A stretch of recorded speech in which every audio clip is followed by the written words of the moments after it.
যখন আল্লাহর হাবিবের কাছে ওহী নাজিল হইতো, আমি সব চোখে দেখেছি হাবিবের চেহারার মধ্যে ঘাম বের হয়ে যাইত, হাবিবের শরীরে জ্বর আইসা যাইত। হাবিব যদি কোনো গুড়ার উপর শোয়ার অবস্থায় কোরআনের আয়াত নাজিল হইতো, আল্লাহর কসম, দোস্ত আল্লাহর কসম, এই কোরআনের পাওয়ারে, এই কোরআনের বারে ওই গুড়াটা মাটির নিচে ডাইবা যাইত। এত শক্তিশালী, এত পাওয়ার এই কালামের। যখন নাজিল হইতো আল্লাহর হাবিবের শরীরে জ্বর আইসা যাইত।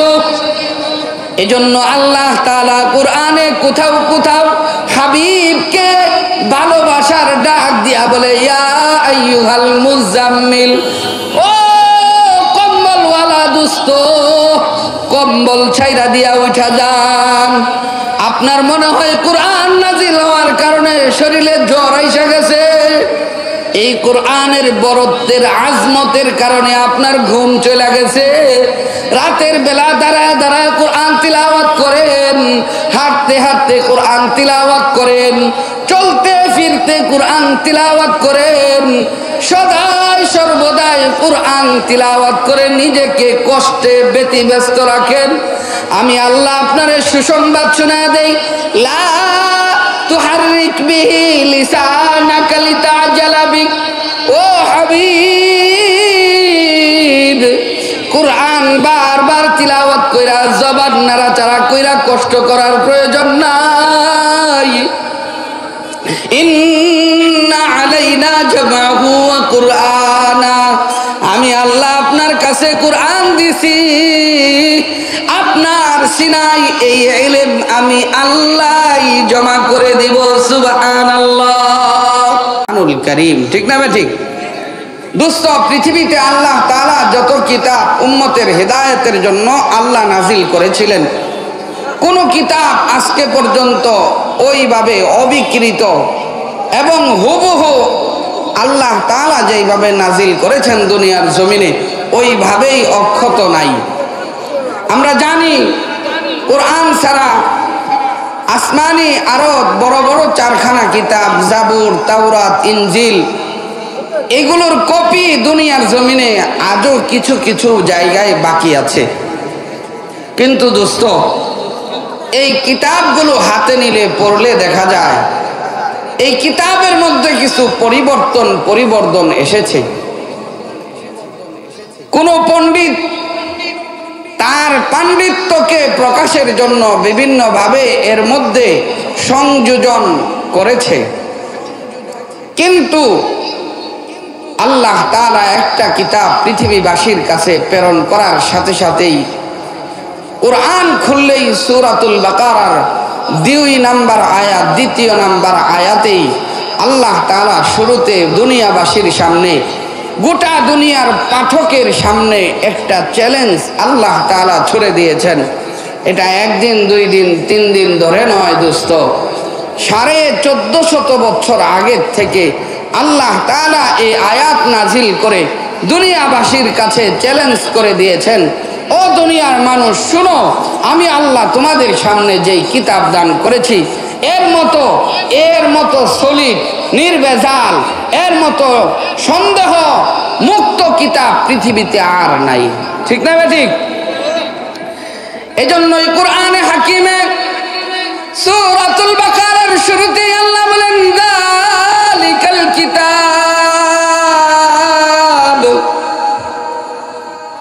লা রাইবা ফীহি হুদাল লিল মুত্তাকিন।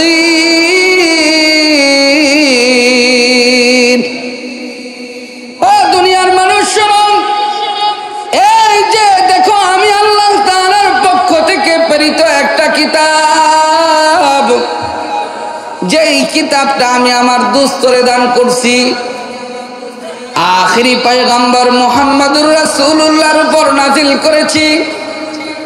এই কিতাব এমন একটা কিতাব যেই কিতাবের মধ্যে কোনো সন্দেহের অবকাশ নাই। সুবহানাল্লাহি ওয়া বিহামদি।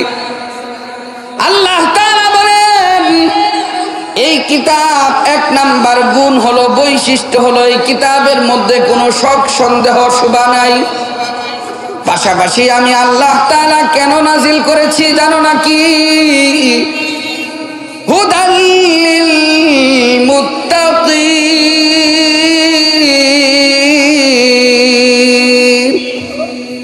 আমি আল্লাহ মুত্তাকিদের হেদায়েতের জন্য এই কিতাব নাজিল করেছি।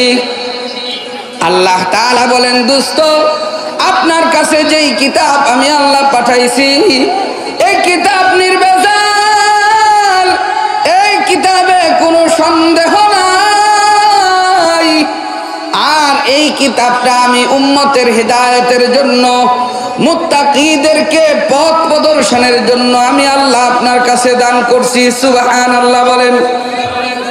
আল্লাহ তাআলা আমি যে আয়াত তিলাওয়াত করেছি এই আয়াতেও আল্লাহ বলেন, ইন্না নাহনু নাযালনায যিকরা ওয়া ইন্না লাহু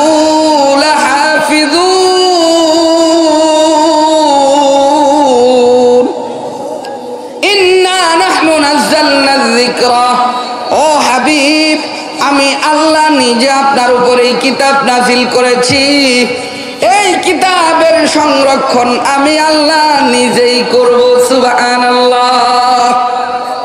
ও দোস্ত, যেই কিতাব আল্লাহ নিজে সংরক্ষণ করার জিম্মাদারি নিছেন, বলেন দেখি এই কিতাব কেউ বিকৃত দুনিয়ার জমিনে কখনো করতে পারবে নাকি? সম্ভব? আল্লাহ তাআলার সাথে চ্যালেঞ্জ করা কারোর দ্বারা সম্ভব? কি বলেন? নমরুদ গোটা দুনিয়ার রাজত্ব পায়া আল্লাহর সাথে যুদ্ধের ঘোষণা দিয়েছিল, নাফরমানি করেছিল, ঠিক না বে ঠিক? বলে, ইব্রাহিম তোমার খোদা তার পাওয়ার বেশি না আমার পাওয়ার বেশি, একটু চেক করে দাও, চলো দেখি। আল্লাহ তাআলার সাথে নমরুদ অহংকার, দাম্ভিক, নাফরমান, বেঈমান, বেয়াদব, আল্লাহ তাআলার সাথে সে যুদ্ধের জন্য প্রস্তুতি নিছে। উপরে তীর মারছে, আল্লাহ তীরের আগার মধ্যে একটু রক্তের নিশানা লাগায় দিছে। দেখা বলতেছে, ও ইব্রাহিম তোমার আল্লাহরে তো শেষ করে দিছি। নাউজুবিল্লাহ বলেন। আল্লাহ তাআলা বলেন, নমরুদ আমি মালিকের সাথে নাফরমানির বেয়াদবির কি পরিণতি তুমি জানো না? আমি আল্লাহ তাআলা যদি তোমাকে শায়েস্তা করতে চাই, আমি আল্লাহ নিজে তোমার সাথে যুদ্ধের প্রয়োজন নাই। আমি আল্লাহর পক্ষ থেকে ছোট্ট সামান্য ল্যাংড়া একটা মশা আমার পক্ষ থেকে বিশেষ একটা ফোর্স, কি বলেন, আমি আল্লাহ তাআলার পক্ষ থেকে একটা বাহিনী, ল্যাংড়া একটা মশা তোমার কাছে পাঠায়া দিলাম, দেখি তুমি তার সাথে কেমন যুদ্ধ পারো। আল্লাহ তাআলা তাকে পরীক্ষার জন্য এই ন্যাংরা মশা পাঠায়া দিছেন। দুর্বল মশা তাকে এসে দুনিয়ার জমিন থেকে ধ্বংস করে দিয়েছে, ঠিক না বেঠি? আল্লাহর সাথে পাঙ্গা দেওয়া সহজ ব্যাপার না। আল্লাহ বলতেছেন, ইন্না বাতশা রাব্বিকা লাশাদীদ, আমি রব্বুল আলামিনের ধরপাকড় কঠিন, ঠিক না বেঠিক দোস্ত? এজন্য আল্লাহ তাআলা বলেন, ও পৃথিবীর নাফরমান বেঈমান, আমার এই কোরআনকে দুনিয়ার জমিনে বিকৃত করবা। যেইভাবে তোমরা তাওরাতকে বিকৃত করছো, জাবুরকে বিকৃত করছো, তোমরা যেইভাবে ইনজিলকে বিকৃত করেছো, আমি আল্লাহ তোমাদেরকে এইভাবে আমার কোরআন বিকৃত করতে দিব না। সুবহানাল্লাহ বলেন। আমি আল্লাহ তাআলা এই কোরআন আমার দোস্তের কাছে এমন ভাবে পাঠানোর ভঙ্গিমাটাই ভিন্ন ধরনের। বুখারী শরীফের রিওয়ায়াত, হযরতে ইসমাঈল বুখারী রাহমাতুল্লাহি আলাইহি লিখেন, হাবিবে কিবরিয়ার কাছে আল্লাহ তাআলা এই কোরআন পাঠাইছেন একভাবে, পূর্বের নবীদের কাছে আল্লাহর পক্ষ থেকে কিতাব পাঠাইছেন ভিন্ন সূরতে। যেমন মূসা আলাইহিস সালামকে তুর পাহাড়ে ডাইকা নিয়া আল্লাহ দিয়া দিছে, ও মূসা যাও তোমারে দিয়ে দিলাম এই কিতাব, তুমি নিয়া যায়া তোমার উম্মতরে পয়রা পয়রা হিদায়াত করবা। হযরতে ঈসাকে আল্লাহ ওইভাবে কোরআন ইনজিল দিয়া আল্লাহ তাআলা পাঠায় দিছে, যাও ঈসা তুমি তোমার উম্মতের কাছে এটা নিয়ে যাও, এই কিতাব পড়ে পড়ে তুমি উম্মতকে হিদায়াত করবা। দাউদকে আল্লাহ তাআলা দিয়ে দিছে, দাউদ যাও আমি তোমার কাছে জাবুর দিয়া দিলাম, যাও এই জাবুর দেখা দেখা পাঠ করে করে তোমার উম্মতকে হেদায়েতের দিকে ডাকবা। ও দোস্ত, পূর্বের বড় বড় আসমানি কিতাবগুলো আল্লাহ তাআলা বাইন্ডিং আকারে নবীর কাছে পৌঁছায় দিছে, যান নবী এটা দেখা দেখা উম্মতকে দাওয়াত দিবেন। আর কিতাব, সর্বশেষ কিতাব কুরআনুল কারীমকে বাইন্ডিং আকারে আল্লাহ দেয় নাই, বরং হাবিবে কিবরিয়া মুহাম্মদুর রাসূলুল্লাহ সাল্লাল্লাহু আলাইহি ওয়াসাল্লাম, সবাই মুহাব্বতে বলেন সাল্লাল্লাহু আলাইহি ওয়াসাল্লাম। ও হাবিবে কিবরিয়া মুহাম্মদুর রাসূলুল্লাহর কাছে আল্লাহ যখন কুরআন নাজিল করেন, দোস্ত এই কিতাব যেহেতু দামি কিতাব, এই কিতাবটাকে আল্লাহ নবীর সিনাই দেওয়ার আগে আল্লাহ তাআলার পক্ষ থেকে আগে নবীর সিনাটাকে ওপেন সার্জারি করে পরিষ্কার পরিচ্ছন্ন করেছেন। সুবহানাল্লাহ বলেন, জুড়ে বলেন না সুবহানাল্লাহ। ও দোস্ত, আল্লাহর হাবিবের সিনাকে আল্লাহ তাআলা ওপেন হার্ট সার্জারি করলেন। আল্লাহর হাবিবের সিনাকে চাক কইরা ওই সিনার ভিতরে সকল ময়লা গুনাহের যত গুনাহ ছিল সব গুনাহগুলোকে আল্লাহ ধৌত কইরা উপযুক্ত করছে সিনাটাকে। কারণ আল্লাহ যেই কিতাব দিবে রে, এই কিতাব সামান্য কোনো কিতাব না, এই কিতাব আসমানের নিচে জমিনের উপরে সবচেয়ে দামি কিতাব আল্লাহ দান করবেন। সুবহানাল্লাহ। যে কিতাব আল্লাহ তাআলা এত দামি বানাইছেন, দামি নবীর সিনাটাকে সুন্দরভাবে আল্লাহ পুত পবিত্র কইরা পাক কইরা ধোয়া পরিষ্কার পরিচ্ছন্ন কইরা আল্লাহ তাআলা বলেন, ও হাবিব আপনার কাছে যেই এলেম আমি আল্লাহ দিব, এই এলেমটা সামান্য কোনো এলেম না, এই ইলমটা হলো আমি আল্লাহর জাতের একটা অংশ। কারণ আমি আল্লাহ আলম, আমি আল্লাহ জ্ঞানী, আলিমুল গায়বি ওয়াশ শাহাদাতি হুয়ার রহমানুর রহিম।